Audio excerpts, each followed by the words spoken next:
Hello and good day.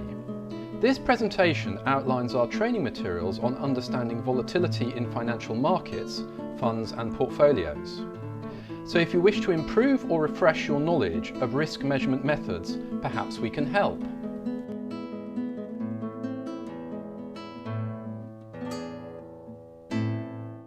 Volatility is one of the most widely used risk measures in finance. However, it is not without weaknesses if its limitations and the assumptions behind how it is used are not fully appreciated. This course focuses on volatility, from its selection as a risk measure, its flaws, its relationship to probabilities, to many of the ways it is used in financial applications.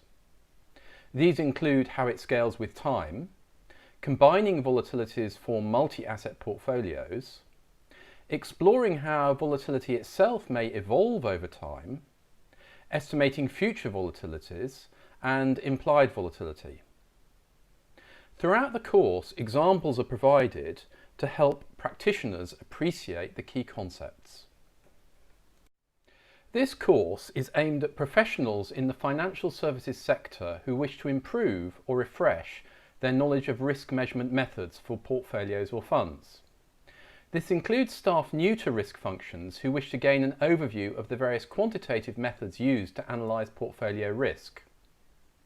Although risk measurement has the potential to be a mathematically intensive topic, this course keeps mathematics to an intermediate level so that only an appreciation of mathematical summation and matrices is required.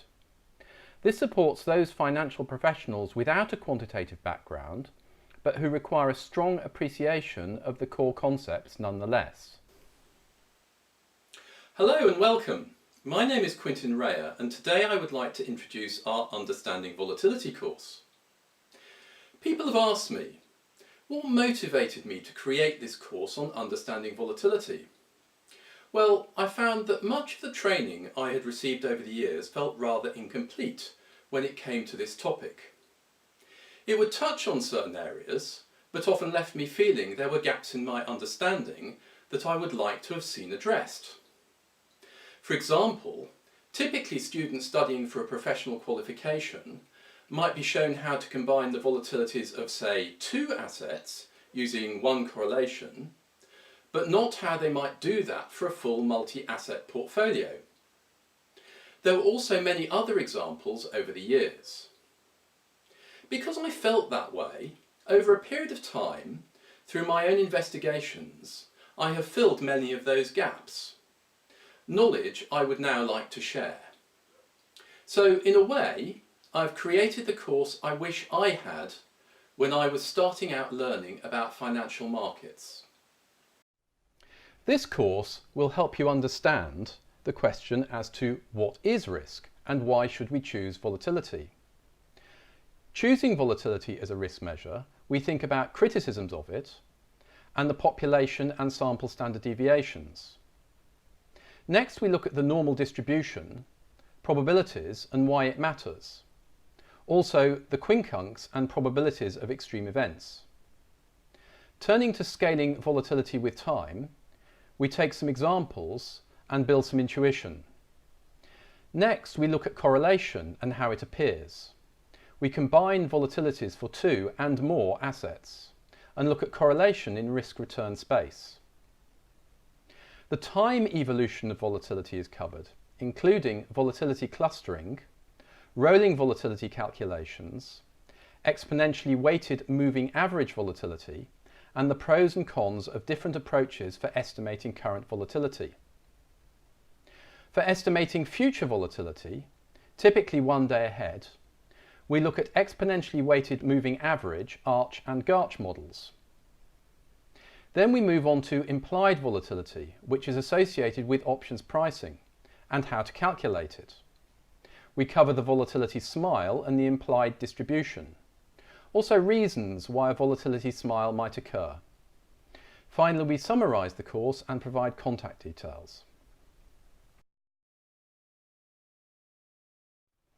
In this course, you will see simple worked examples illustrating key concepts, including calculation of the standard deviation and an examination of its pitfalls, probabilities and the normal distribution, why the normal distribution matters, using correlations with volatility to derive multi-asset portfolio volatilities, how correlation affects portfolio volatilities, including in risk and return terms, the time evolution of volatility and volatility clustering.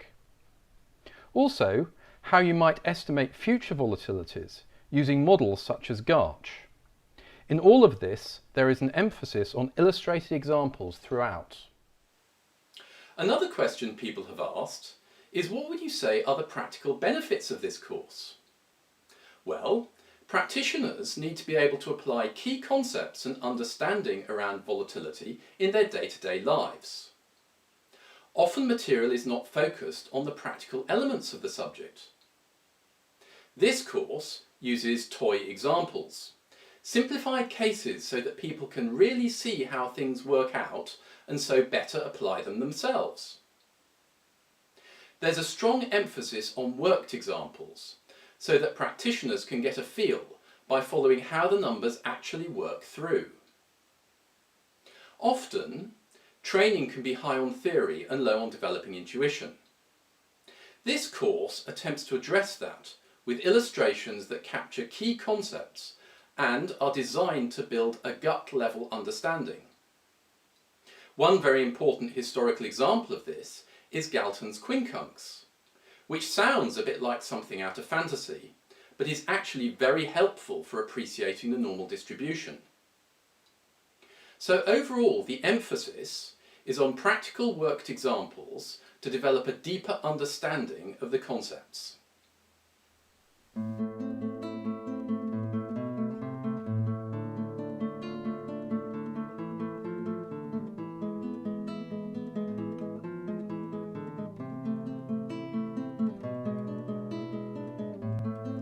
If you think this might be of interest to you, and we may be able to arrange training or individual mentoring for you, please do not hesitate to contact us at Fort Grey Consulting. Thank you for your time and have a good day.